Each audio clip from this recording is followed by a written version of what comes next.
दोस्तों, बड़ी अजीब विडंबना है इस देश का। वो लोग भी आजकल आज़ादी का अमृत पर्व मना रहे हैं जिनको आज़ादी 2014 में मिली। नमस्कार दोस्तों, मन अचानक से ये बात सोचने लगा कि आज 14 अगस्त स्वतंत्रता दिवस की पूर्व संध्या, आज से 75 साल पहले इस दिन हमारे स्वतंत्रता सेनानी, हमारे महापुरुष क्या कर रहे होंगे। आखिर जिस तरीके से आज हम इंतज़ार कर रहे हैं कल सूर्योदय होने का और फिर हम तिरंगा फहराएंगे, आपस में खुशियों की मिठाई बांटेंगे, देश की एकता, अखंडता और उन्नति के रास्ते पर आगे बढ़ने के लिए एक नया आयाम की ओर हम बढ़ने के प्रति दृढ़ संकल्पित होंगे। लेकिन क्या यह सब उतना ही आसान उन लोगों के लिए होगा जितना आसान आज हमारे लिए है?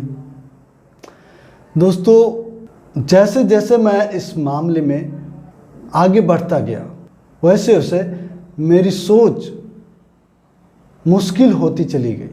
अब ज़रा सोचिए, जिन लोगों के कंधों पर ये बागडोर आई होगी कि अब ये देश आज़ाद हो चुका है, अब इस देश को एक रोड मैप की ज़रूरत है जिसके सहारे यह देश अपने स्वर्णिम युग की तरफ आगे बढ़ सके, अपने आप को दुनिया में एक अलग मुकाम पर पहुंचा सके, इस देश के लोगों के सपनों को साकार कर सके। जरा सोचिए, किन परिस्थितियों में जब देश में एक कलम भी बनाने की फैक्ट्री नहीं थी, तब एक एक करके तमाम संवैधानिक संस्थानों को ना सिर्फ खड़ा किया बल्कि देश की तमाम आधारभूत संरचना को जन्म देकर उसके फलने फूलने के लिए एक अच्छे वातावरण का भी निर्माण किया। लेकिन इसके उलट जब मैं आज के प्रधानमंत्री श्री नरेंद्र मोदी जी के बारे में सोचता हूँ कि आखिर उनके दिमाग में क्या चल रहा होगा कल के तैयारी के बारे में, तो बहुत आसान हो जाता है, ज़्यादा मुश्किलों का सामना नहीं करना पड़ता है। आखिर ज़्यादा से ज़्यादा वो क्या सोच रहे होंगे कि कल के भाषण में हमने क्या बोलना है, किस तरीके से हमारे देश के पूर्ववर्ती महापुरुषों के खींचे लकीरों के बीच ये अपनी एक लकीर खींच सके और वो लकीर उन महापुरुषों के खींचे लकीरों को ढक दे। ऐसा तो ये नहीं सोच रहे होंगे कि हम उन महापुरुषों के लकीर को और आगे बढ़ा दें, क्योंकि इनकी सोच उस तरह की है नहीं। अगर इनकी सोच उस तरह की होती तो आज मनमोहन सिंह सरकार ने जिस जगह पर इस भारत देश को छोड़ा था, आज देश उससे कहीं ना कहीं आगे बढ़ चुका होता।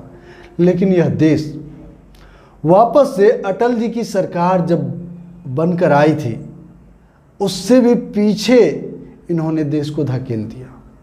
बेरोजगारी चरम पर है, महंगाई चरम पर है, अर्थव्यवस्था पाताल में है, डॉलर के सामने रुपये की स्थिति बदहाल है, छात्र छात्राओं, स्वास्थ्य व्यवस्था, किसी का कोई देखने वाला सुनने वाला नहीं है। किसानों की आत्महत्या बदस्तूर जारी है।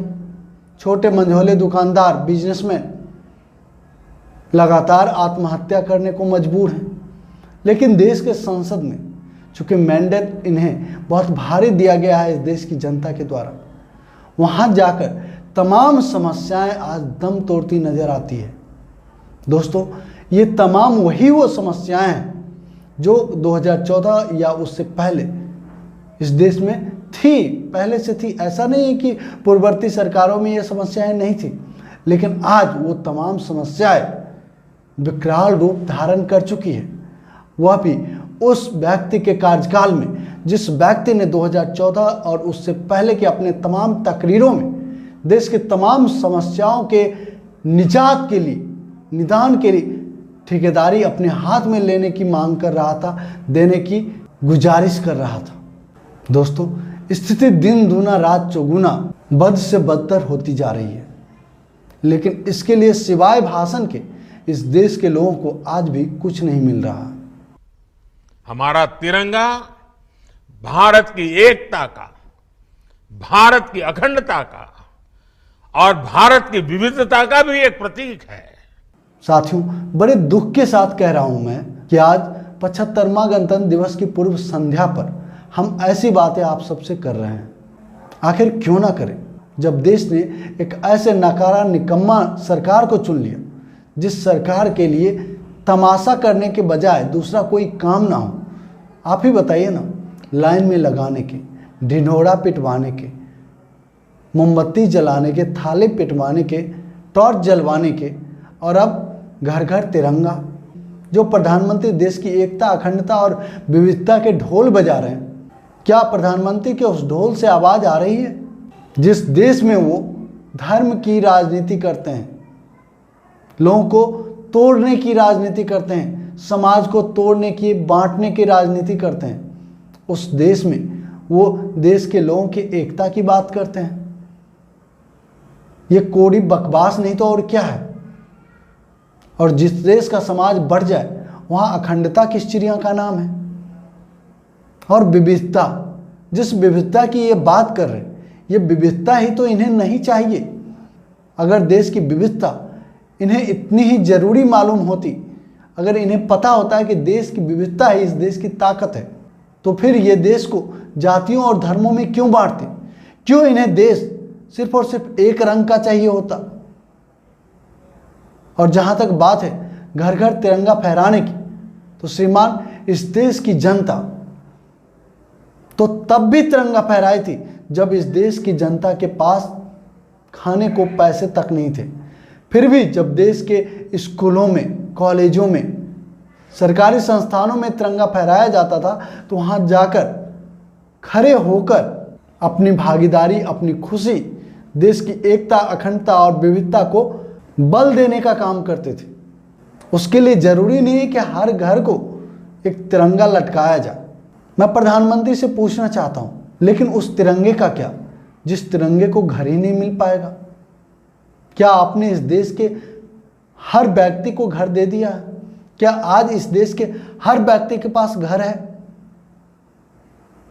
आज जबकि आप करोड़ों अरबों रुपया सिर्फ और सिर्फ अपने हर घर तिरंगा के स्लोगन को पूर्ण करने के लिए आपने आहूत करवा दिया, लेकिन इस देश के अंदर ही कई ऐसे इलाके हैं जो बाढ़ से घिरे हुए हैं, जहां के लोगों को बाढ़ में आज अपना आशियाना ढूंढना, आशियाना बनाना, अपना ठिकाना ढूंढना मुश्किल हो रहा है।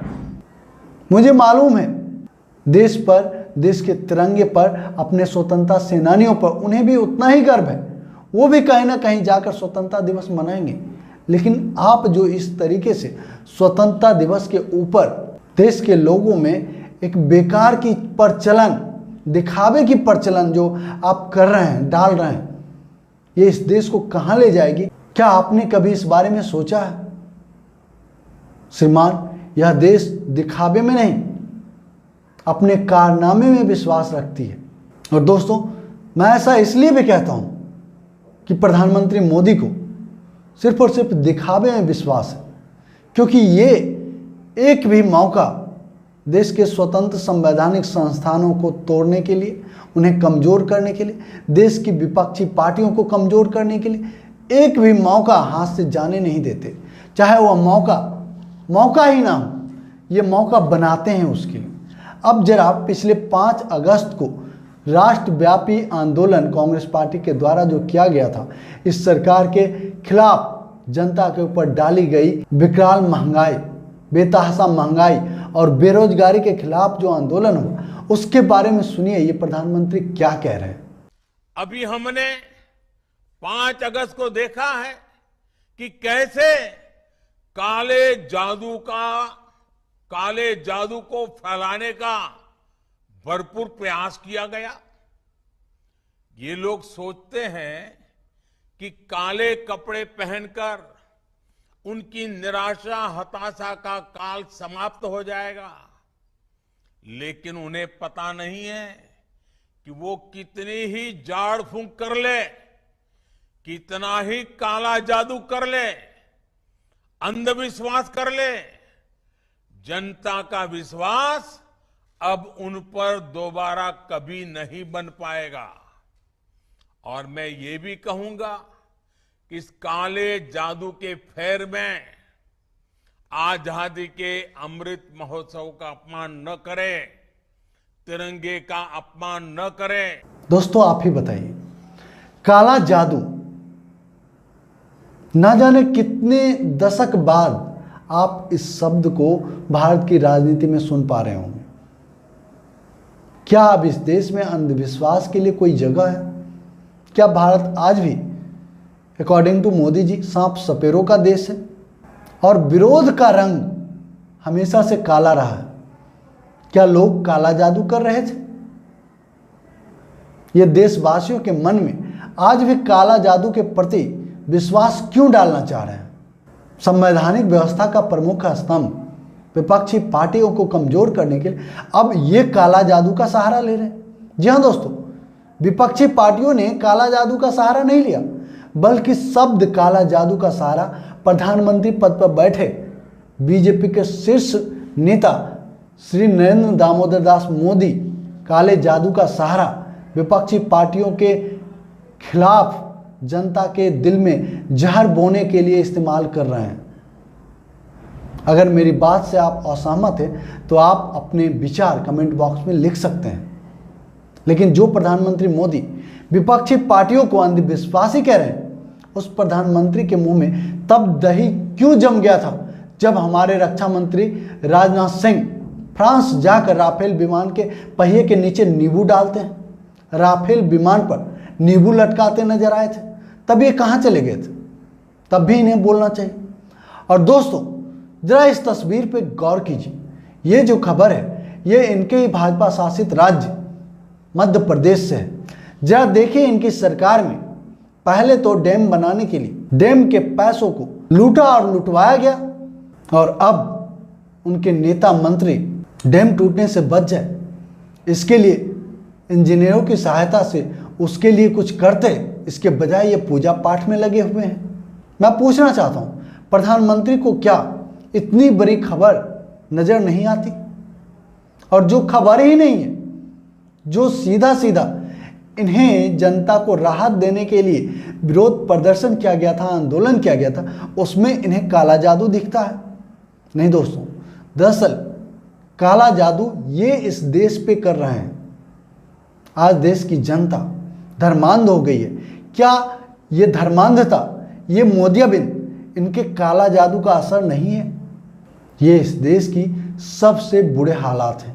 जब इस देश के लोगों को ही इस देश के बुरे हालात दिखाई नहीं दे रहे हैं, वह भी इसका मुख्य कारण है पीएम नरेंद्र मोदी के द्वारा इस देश की जनता पर किया गया काला जादू, मोदियाबिंद। अंत में इसी आशा उम्मीद के साथ कि यह देश अपनी जिम्मेदारी को समझेगा। कल जब देश आज़ादी का अमृत वर्ष मना रहा होगा तो एक बार इस देश में धर्मांधता के खिलाफ भी अपनी लड़ाई को लड़ने का आह्वान करके इस देश से झूठ फरेब मक्कारों को दूर भगाने का प्रण लेकर अपने पूर्वजों को, इस भारत भूमि को काले अंग्रेजों से आज़ाद करवाने के संकल्प ले सकता है। इन्हीं शब्दों के साथ आप सबको आज़ादी के अमृत पर्व 75वां स्वतंत्रता दिवस के अवसर पर स्वतंत्रता दिवस की हार्दिक शुभकामनाएं। जय हिंद, जय भारत, जय संविधान।